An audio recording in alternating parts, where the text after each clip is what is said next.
For your hip circles, you're going to lie on your side.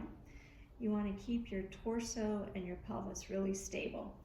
Kind of tilt your pelvis a little bit so that you've got a little bit, just a tiny bit extra arch in your low back, not too much, so that when you bring your knee forward into hip flexion, you don't curl and tuck your pelvis with it. You want to keep that pelvis pulled back as you bring the knee up.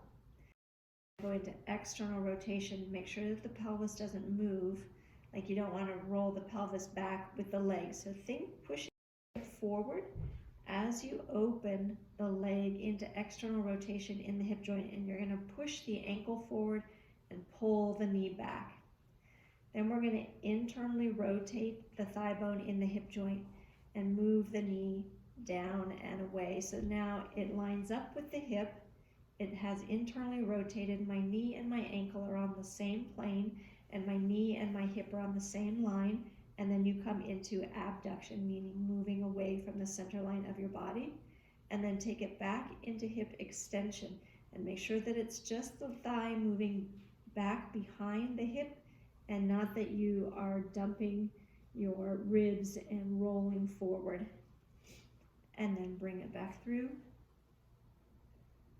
Open out, keep the pelvis really still, push the ankle forward. You should feel that right here in the hip rotators.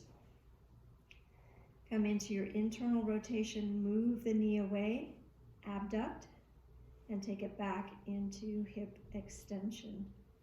One more time, bring it through, keep the pelvis and the body still, open out, internal rotation, and abduction,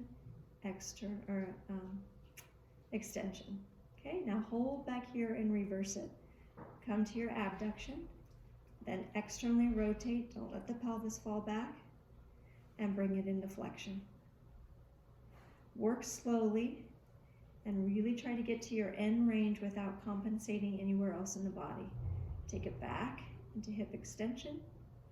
Bring it to the side. You want to think your hip is trying to pull away from your ribs. Your knee, your ankle stay on the same plane. Your knee is in line with your hips. And then don't let the pelvis move. Externally rotate. Bring it forward into flexion. One more time. Take it back. Bring it to the side. Externally rotate. And bring the knee forward into flexion. So do 3 to 5 of those rotations, front and then back on each side.